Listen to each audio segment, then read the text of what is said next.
Okay, so the ladies told me recording's in progress, so it is. So welcome to the UK Harvest Training Kitchen here in Donington, just outside Chichester. I'm Simon, and we are going to do a super duper, full of flavour bolognese today. All for less than a £5. Going to feed the entire family. And when we've done it, we'd love you guys to take a photo of it, stick it somewhere on social media, and hashtag #CookWithUKH. Okay? You can tag us in your posts as well at UK Harvest. That would be fab. And for those that have just joined us, if you could just put in the comments box where in the world you're from, that'd be superb, because I never know. I never know. So let's crack straight on in. Okay, so we've got Tash, we've got Phoebe on the comments.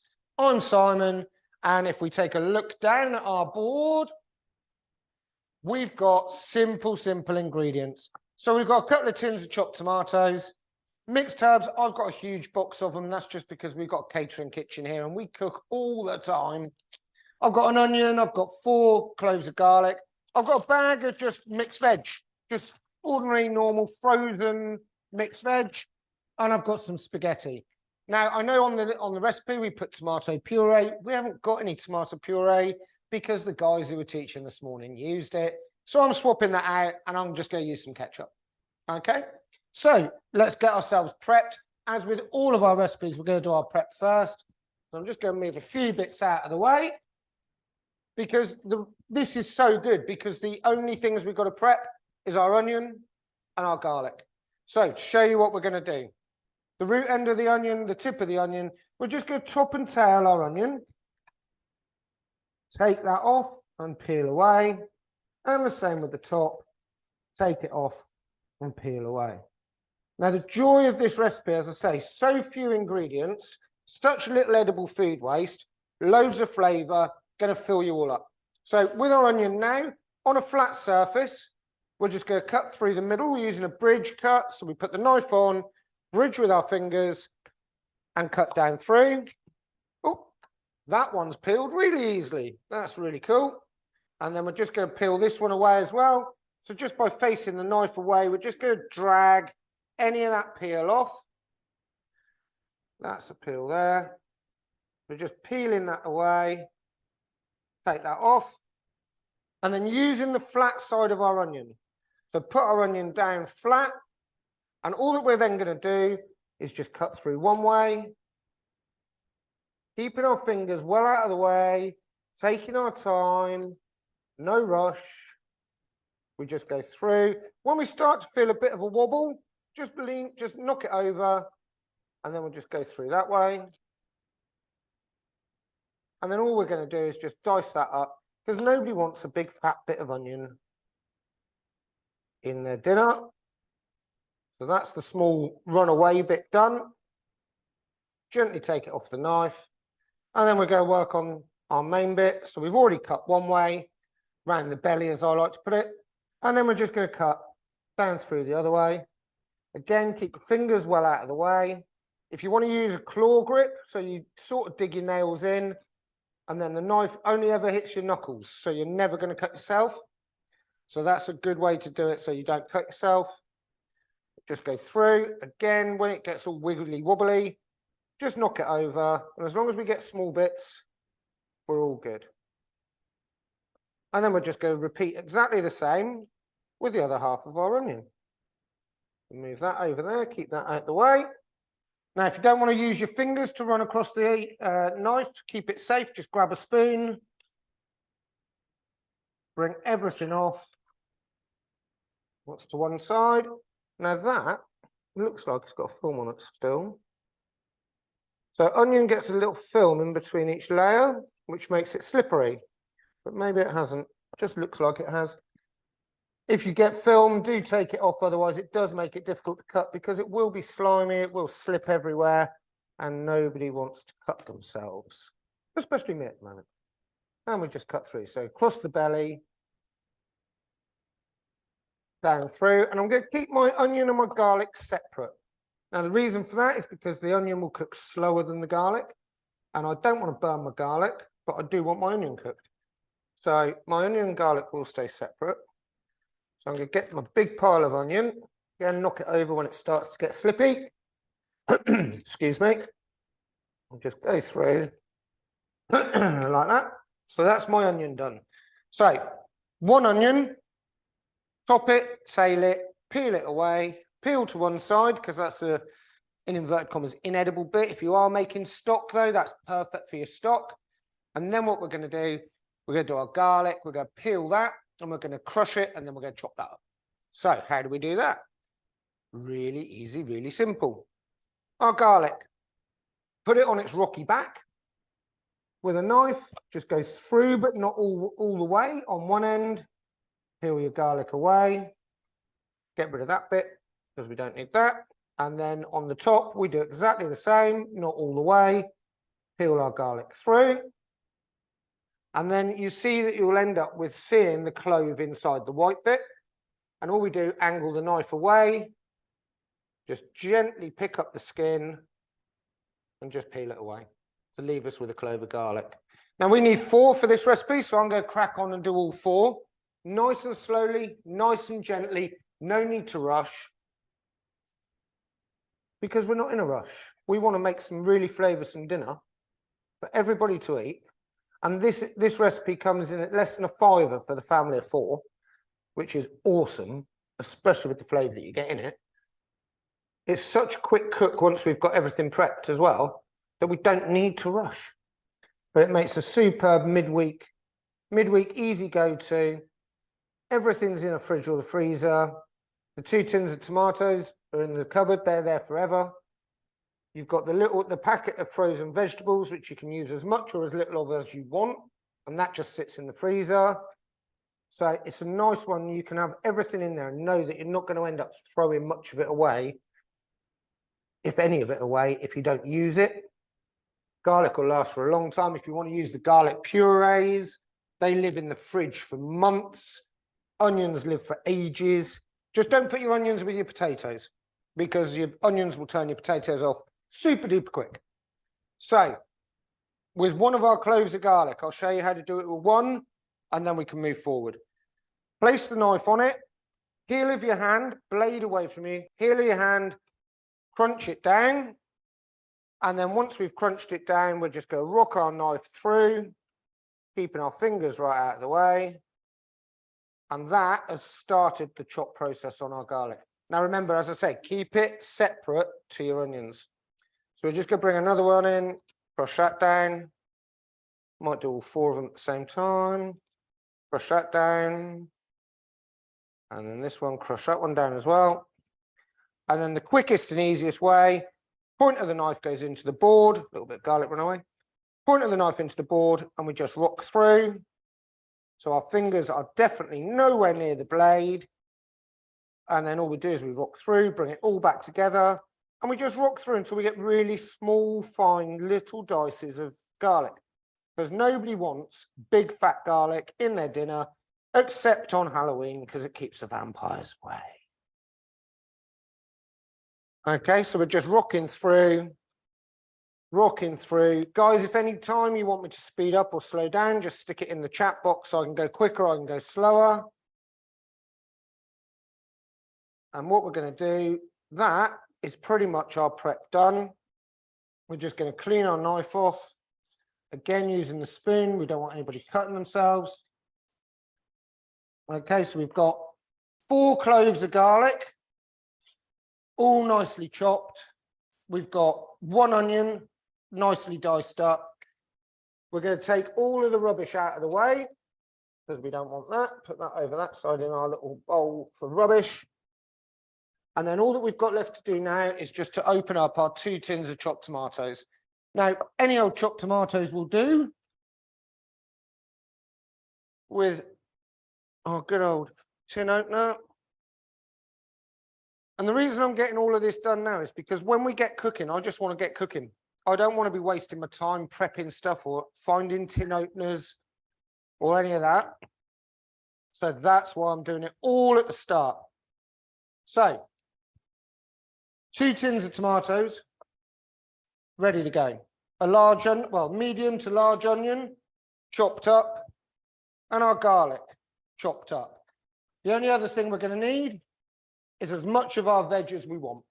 Now, on the recipe, I know that we went with 750 grams of frozen veg. In this bag is a kilo, so I'm going to use what I need, and I'm going to put the rest of it back in the freezer. Right, let's get the cook on. So, in a wok or big saucepan, over a medium heat. Okay, only over a medium heat. We don't want to burn anything or cook it too quick. Over a medium heat. We're going to add just a little bit of oil, any oil that you want, doesn't matter. Just a little bit to coat the bottom, and we're going to get that oil hot. And that oil, we're getting hot so that we can go in with our onion. And we know it's hot when that oil races around the bottom of the pan. So to start off with, it moves quite slowly. As you can see, it's just creeping around the pan. When it gets hot, it will move really quick. It will go like water, and it will just flood the bottom of the pan. And that's when we can go in with our onion. Now, we only want it over a medium heat, as I say, because we don't want to flash fry stuff. We don't want to cook it too quick. So when we go in with our onion, we just want a very, very faint sizzle rather than spitting everywhere and giving us a really aggressive sort of when we put it in. We just want it to be nice and gentle, nice and subtle, because all we're going to do, we just want to soften the onion down, release the flavors from within it so that the flavors get into that oil, and we just want to soften it down so it goes a little bit glassy, sort of translucent, a little bit mirror-esque on that onion. So if we now have another look down at the pan, that oil, which was going really slowly, is now moving a lot quicker around the pan. So we're ready to go in with our onion, move our tomatoes out of the way, move our veg out of the way for a minute. So with our onion, always a good idea, guys. Wet cloth underneath your chopping board will stop your chopping board slipping and sliding when you're trying to cut anything on it. Save your fingers. All right. So our onion goes in. No hiss, no sizzle, no nothing. Perfect. Just what I want, because I know my oil's hot because it's racing around. And what I can do now is I can move my onion around in it to coat all of the onion with the oil. And then as that gets hotter, which for some reason it doesn't want to. So we'll do that to see if we can get it to go a little bit quicker. And as our oil then gets hotter, it will fry it off nicely for us. For some reason my hob just doesn't want to work. Probably because I pressed the wrong hob to start off with. But that's fine. I can hear it now, so the oil's definitely getting warmer. And we're just going to soften that down. That's going to take between 5 and 6 minutes. Okay? Now, whilst that's doing, because the rest of the cook is so quick, this is the time to go and grab your water into your saucepan to do your pasta. Okay? Because we're going to go with the water, we're going to put it on the hob, it's got to get hot. So this is the time. Our onion has started to sizzle a little bit. We're going to have to leave that for 3 to 5 minutes just to soften. So whilst that's softening, I'm just going to grab some water in my pan so that we're ready for our pasta when we get to it. Now, if you want to boil the kettle, if you've got one of those funky taps which gives you boiling water, absolutely fine. No worries at all. And pick a pan big enough to cook all of your pasta that you need for that meal. Now, I'm not going to cook enough pasta for 4 or 5 people because there aren't 4 or 5 people here to eat it. So I'm going to cook enough pasta for what we need here. And then the rest of the bolognese, I can pot up and I can freeze down. And this will hold in the fridge, it will hold for 3 days. In the freezer, you've got up to 3 months. So if you're cooking on your own, or there's only a couple of you in the household and this is going to feed 4, feel free, pot it up, get it in that freezer, make another night super duper easy. Yeah, it's all about making your life easy. Really good flavoursome food, really easy to cook, quick, easy, and if you've got extra, fridge it or freezer it. Now, whilst my onion's in here and it's starting to go glassy, just a little bit glassy, I'm actually going to go in with a couple of cracks of pepper. Now, you don't have to. You can go with salt, you can go with pepper. You don't have to because the mixed herbs are going to give it a good flavour. But I just like that little bit more of a peppery taste. So I'm going to go with my pepper. And I'm going to start to bring all of that flavour, the flavour's coming out of the onion and into the oil. The flavour of the pepper will come out of the pepper and into the oil. And that's just going to add to boost the depth of flavour on the dish that we end up with. So when they start to soften, and you normally see that they're softening because all of your big bits of onion, so where you've cut it and you've got lots of bits of onion all together, they all start to fall apart and become single pieces on their own. And as I say, it starts to go that sort of glassy, translucent, mirrory sort of colour. Now, you can't really, if you're on a medium heat, you can't really overcook these because all that you're going to do is caramelise the onion. Now, what that means is it will change colour, but all of the sugars are coming out of it. So the longer you leave it, the sweeter it gets. We want ours to be quite rustic. And where we're using ketchup today, because we haven't got any tomato puree, the ketchup's going to add a sweeter note to it as well. So we're at a glassy stage. So this is where you then go in with your garlic, because the garlic doesn't take as long to cook as your onion. So if you go scrape it off, back of the knife, not the sharp side, all your garlic goes in. All your garlic goes in. And we're just going to give that a mix round and cook it for about another minute. And you'll know when it's done because the fragrance will come out of the on the garlic. And once you can smell that garlic, we're winning. Okay, got that going on. Now, obviously, you've got oil in your pan, so you don't want to go straight in with something really watery, really wet, because it will spit, it will fizz, it will hiss, and it will get you. So very gently, we're just bringing all of that together. If anybody's cooking along live, I'm hoping you can smell the garlic coming through. And then what we're going to do, to that, we're going to add our 2 tins of chopped tomatoes. Okay, 1 and 2. And at this stage, it's going to look really, really wet. Okay, now we know it's going to look wet. We're going to fold through all of our onions and our garlic. And this is where we're going to go in with our sort of 3 or 4 teaspoons, depending on how herby you like it. We're going to go in with our 3 or 4 teaspoons of mixed herbs. Then we're going to bring it all together. We're going to bring it up to the boil. And then we're just going to lower the temperature. So nice big teaspoons of mixed herbs. 1, 2, 3. And we're going to bring all of that together, bring it up to the boil, and then we're going to turn it down to a simmer. So we're going to get it really hot and then just bring the level of the heat down, because what we want to do is we want our sauce to thicken. And this is the basic herby tomato and herb garlic sauce. Blitz this, cook it, blitz it down, use it as a pizza topping, cook it, add some chilies into it to use it as a chillier, sort of spicier sauce, put paprika in it, that will make it smoky.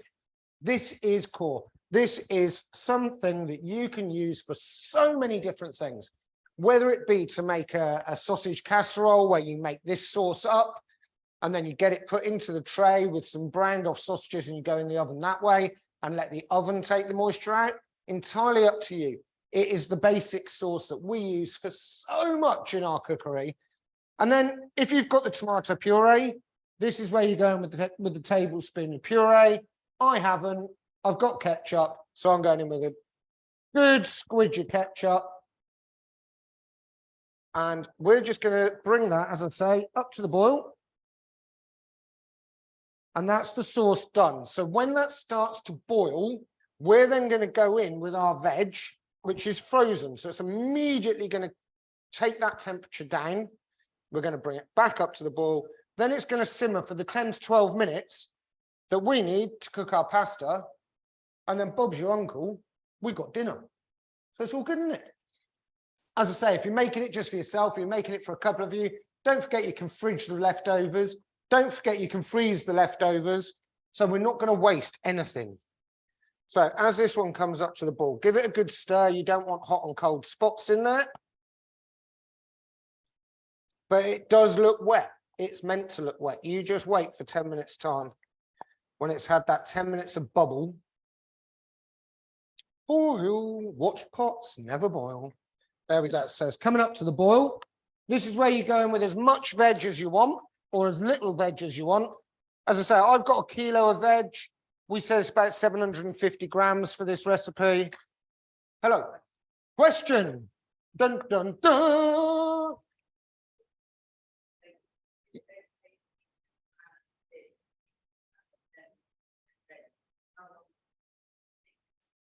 If you're going to cook it later today, prep it now. Yeah, you can reheat it in a pan, you can reheat it in a microwave. All that I would say is cook it through now so it's totally cooked. And then ensure when you do it again that it's piping hot. So whether you're doing it in the microwave, if you want to take it, just going to stop this one because otherwise I'm not going to be able to see anybody. If you're going to reheat it in the microwave, yes, pot it up, reheat it in the microwave, make sure it's piping hot. If you're going to reheat it on a stove, that's absolutely fine. It won't take long, just keep moving it because otherwise it's going to stick to the bottom. But yeah, reheating's easy, simple. Just make sure it's boiling hot. Cook it all the way through. So where the veg is frozen at the moment, we need to get that veg defrosted and cooked. That's what this 10 minutes of simmering time is going to do. So once that's done, you're good. There was something about 2 or 3 hours, wasn't there, in there? Yeah, what would you do with the food between now and 3 hours? Oh, what would I do with the food between now and when I eat it in 3 hours' time? Safest way, let it come down to room temperature and then stick it in the fridge. Otherwise, you are at such low risk, you could put a lid on it, but then you are going to be holding that bacteria hot. So what I'd do, I'd get it cooked, I'd take it off the hob, let it come down to room temperature, stick it in the fridge, and then reheat it from chilled. Yeah. So as you can see, I've got all my veg in there. I think I had a farmhouse mix. Was that what they called it? Oh no, classic vegetable mix is what I had. You can get them in all the supermarkets. This one we got from Sainsbury's. I just like to get ones which have got the cauliflower, the broccoli, and the carrots in them. You can do it with the carrot, pea, sweet corn mix. You can do it with corn. Question again.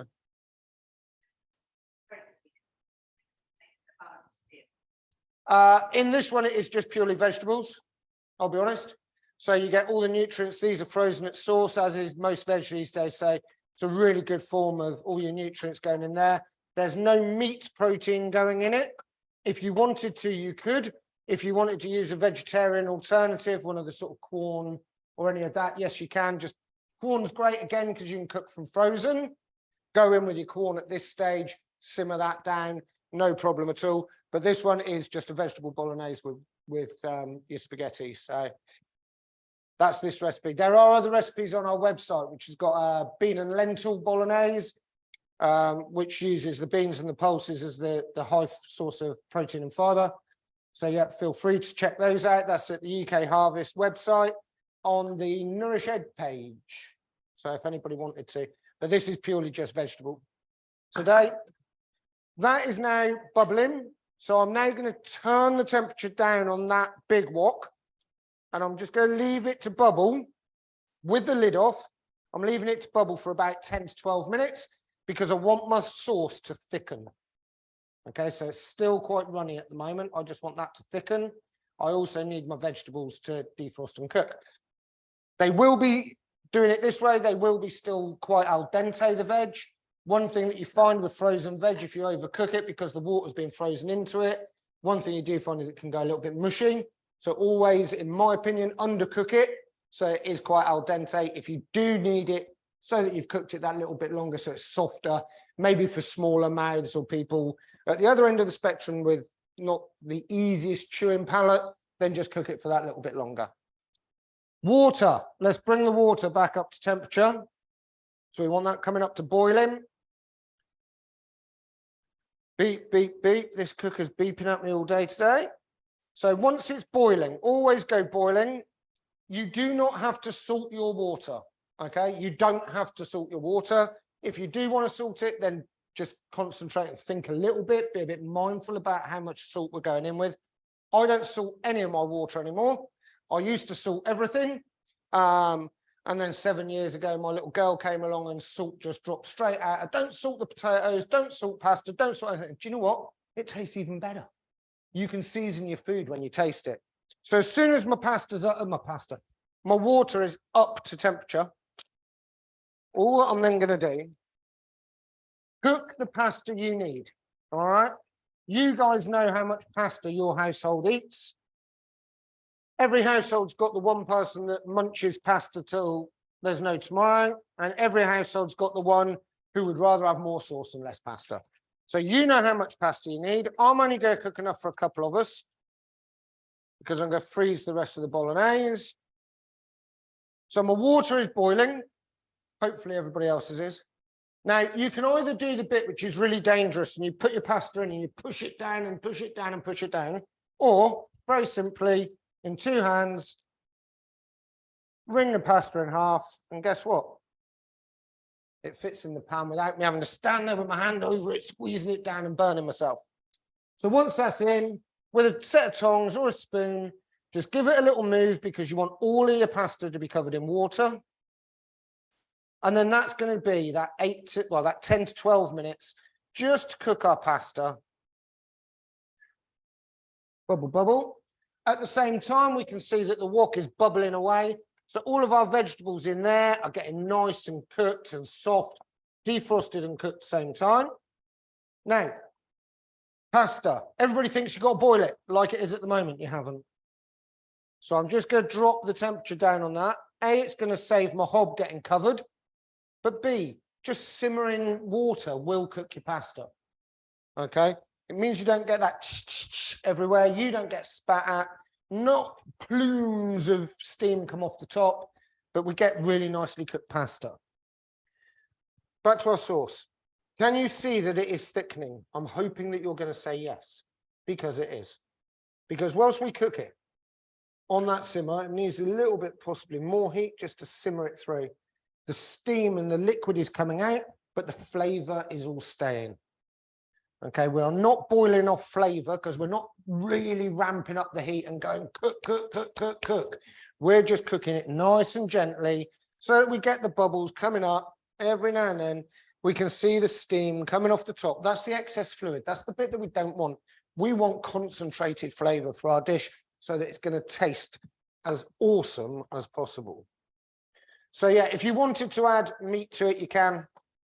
Obviously, mince beef is probably the most common for bolognese.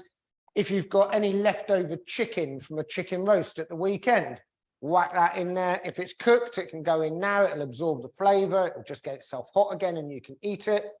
The Quorn or vegetarian vegetable alternatives on sort of soy mince, you can cook all of those from frozen. So again, it can just be sat in the freezer, put a couple of handfuls in, and you're all good. But this base sauce, you can do so much with it. Don't be afraid to experiment. Okay, it's a base sauce. It will work. As I say, if you've got chicken breast, chicken strips, if you've got leftover beef roast, or if you've got beef mince, or if you've got vegetable mince, or what, it's just a tomato and basil sauce. Works really nicely if you want to whack, if you have chorizo, you could whack that into it. Works with fish, works with veg. It's just a base sauce. And then our pasta, which is still going on a nice little bubble, not a racing boil. We don't want a racing boil. We just want a bubble. We want to cook it nice and gently. As I say, it's such a quick cook. We're not in a rush. Half an hour, start to finish, less than a fiver, family of 4. Happy days. You can prep it beforehand. Like we said, if you wanted to cook the vegetable bolognese, you can cook that, whack that in the fridge. It's going to last for at least 3 days, well, up to 3 days in the fridge, up to 3 months in the freezer. It allows you to get ahead and zero waste. And again, if you do cook it, let us know what you think. Hashtag cook with UKH is where we want to see it. Phoebe, has anybody told us where they're from? Have we got anybody from like miles away? Because the last time I asked this question, we had somebody in LA. And when I say LA, I mean in Los Angeles, not Littlehampton. So if you could tell us where you are, if you don't mind telling us where you are, just stick in your place just the place. We don't need your name. We don't need anything else. Just a place in the thing. North Carolina. Okay. Keep it coming. What time in the morning is it in North Carolina? What are they? 6 hours? 6 hours behind the UK? So you're looking It's 9:33 a.m. It's what? 9:33 a.m. 9:33 a.m. Good morning. Good morning. Sorry, I opened with good afternoon now, but good morning. Welcome to Chichester on the south coast in the UK. So our sauce is bubbling, our sauce is thickening up beautifully. Now I'm not going to do the student, how do you know that your spaghetti's cooked, pick it up and throw it at a wall, and if it sticks, it's cooked. We're not doing any of that. What we're going to look for is we're going to look for a change of color and a change of texture. So this at the moment is just limp at best, okay? And it's still very, very close to the color that it started. Now, when our spaghetti is cooked, it will be very limp and it will be white. So obviously, if you want to use whole grain spaghettis, you're not going to get a white finish. But it's all there. Let that keep going. Bubble, bubble.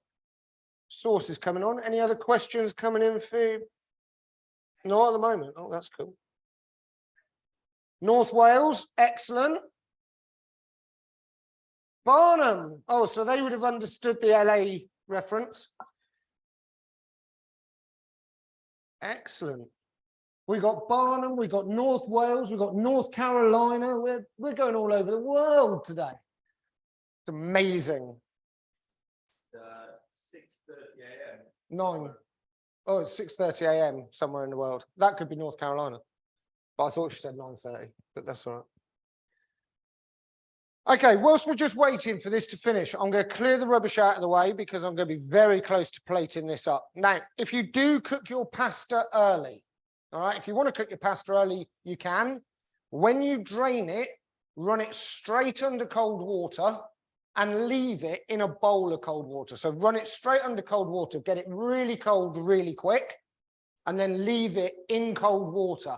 So that first bit under the cold water will stop it cooking. It'll take it back to being cold pasta and it will not absorb the water. So you're not going to end up with really mushy pasta when you then put it into cold water again. But what you are going to end up with is pasta that doesn't stick together. All right. So if you're cooking that first, do that in the fridge. If you're going to cook the bolognese ahead of time, no problem at all. Bring it down to room temperature, put it in a tub, cover it, put that in the fridge. Just make sure you get it hot, like really hot, before you eat it. You want it hot enough that if you wanted to, you could grate some cheese on the top and it's going to melt straight away. All right. If that gives you an idea as to how hot. And again, pasta, when you come to reheat that, take it out of the water, put it on the plate, straight in the microwave, on high, probably for about 2.5 minutes. That will really take it straight through the danger zone. Beast it up, give it a stir halfway through. If it is a little bit dry, just literally sprinkle some water over the top, mix it through and get it hot. But I'm just going to move my board and everything else out of the way so that we're ready to plate in a minute. I'm going to get myself my colander or my sieve so that I can drain my pasta when it's cooked. And hopefully we've shown you today something really quick, really easy, low ingredients, low cost, super tasty, full of flavor. That sauce is superb. That's spot on. Now, obviously, if you want to add peppers to this, if you want to add any green veg, any other green veg to this, you can add whatever veg you want. We're using frozen veg because it's economic. Okay, it's full of flavor, full of nutrients, frozen at source and frozen at time of picking. You've lost nothing by it being frozen, but you have gained the ability to have multiple veg without the risk of waste. It's all edible. It's all there. You can cook it straight from frozen and it can sit in the freezer for donkey's yonks. Okay. If you don't want to cut up the onions, if you don't know if you're going to have it, you can get diced onion, really good value, big amounts of it. It can be frozen. Spinach is another good one. If you're going to use spinach, get frozen spinach, so much more economical. And our pasta is very close. So now You can see our pasta has gone white and really limp. So our pasta is done. So I'm going to drain my pasta. And then we're going to plate this bolognese up. So everybody's got something for dinner. But onion, 4 cloves of garlic, 3 teaspoons of mixed herbs, 2 tins of tomatoes, a little bit of tomato puree or ketchup, entirely up to you. And all of a sudden you've got a dish full of flavour. Okay, let's take the pasta off because that's done. Get my pasta drained, find a plate to put it on, and then somebody can eat. There we go. So just drain my pasta. As I say, if you're going to save it for later, run it straight under cold water. If you're going to plate it now so everybody can see what it looks like, don't worry. So my pasta's drained.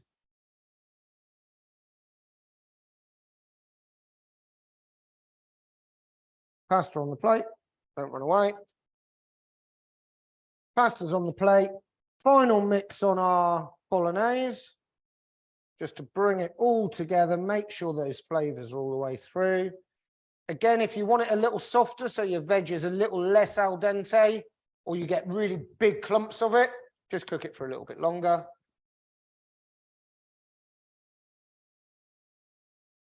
Otherwise, come back in here. 1 vegetable bolognese with your pasta, and a garlic and herb sauce. I'll do the chefy bit because that plate looks filthy now. Tidy it up. And there we have it. Feed the family of 4, less than £5, vegetable bolognese with your spaghetti. Who else? Who wouldn't be happy to tuck into that tonight? Because I am very, very hungry and that is smelling awesome.